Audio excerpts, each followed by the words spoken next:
كان في مثل شعبي بيقول لك اللي يمشي ورا العيال ما يخلاش من الايه، مشوها ما يخلاش من الشتيمه. بقول لكم كده ليه؟ لان عندنا واحده زي ريهام سعيد هي مثل حي لهذا المثل، لان هي بقى لها فتره عماله تدفع وتدعم في مين؟ سوزو الاردنيه، هذه الفتاه الصغيره اللي طلعت علينا على التيك توك وكل امكانياتها ان هي كانت بتقول لك شتيمه وتعمل الصوت اللي هو مش حلو بتاع الحمار، وكانت بتشتم ابوها على اللايف، وبقت من النجوم بتاعت المجتمع والسوشيال ميديا، والشباب الصغير شايفينها امله. تقولوش ايه؟ احمد زويل. تيجي ريهام سعيد كالعاده تدعمها وتقول لك دي حته سكاره ودمها خفيف وانا هو وانتوا اهو، وهتبقى نجمه كوميديانه. وفي نفس الوقت لان هي واضح ان عندها مشاكل مع اللي شبه سوزي اللي هو اسمه كروان مشاكل، اللي لا لون ولا طعم ولا منظر ولا حتى ينفع تسلم عليه في الشارع، واللي برضه بقى النجوم التيك توك بعد ما اتحبس وخرج وايه ومكمل، وهو كمان كل فيديوهاته شتيمه وزعيق ويروح مطلع هذا الصوت. ولان ريهام سعيد جابت سيره سوزي وفخمت فيها وفي نفس الوقت قالت عليه كلمتين وقالت ان هو ما ينفعش وان هو مش عارف ايه، يسكت؟ لا ده نجم.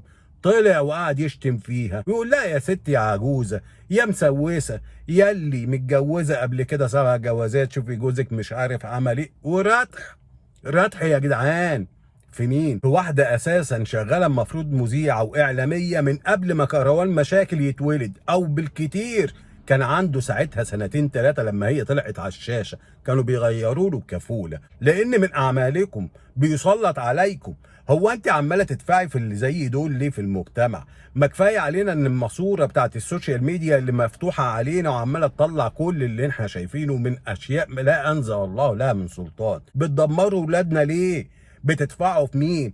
في واحده عيله صغيره شتمت ابوها عاملينها نجمه؟ يا ناس فين الرقابه؟ كان زمان لو في بوسه في المسلسل تتلغي وتتشال، دلوقتي وصلنا ان اباحه وقله ادب وكل اللي انت عايز تقوله يعني قوله.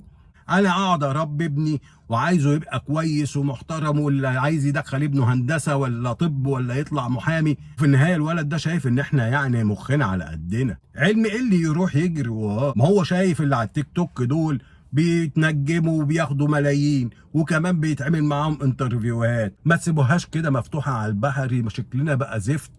اصحابنا اللي في الخليج بقوا يتكلموا معانا وهم حزنانين، لان المجتمعات اللي بره بيبصوا لهم انتوا جايين منين؟ من مصر اللي فيها الاشكال دي، مصر اللي كانت بتعلمهم الابجديه. يبقى في النهايه نتعاير بهذه النوعيه. خلي بالكم من عيالكم واتكلموا معاهم شويه، فهموهم ان الانسان قيمه، مش اي فلوس هي اللي بتعمل قيمه، المهم انها تبقى فلوس بالحلال، واصل القيمه هي قيمه انسانيه، واخرتها والله مش هنيه، اخرتها هتبقى بلوى مستحيه تخبط في وشنا، ويا رب يستر على بلدي، بدل ما في النهايه نقعد كلنا نعيط ونقول كان في مصر وكان في مصريين. السلام عليكم، تتمسوا العافيه.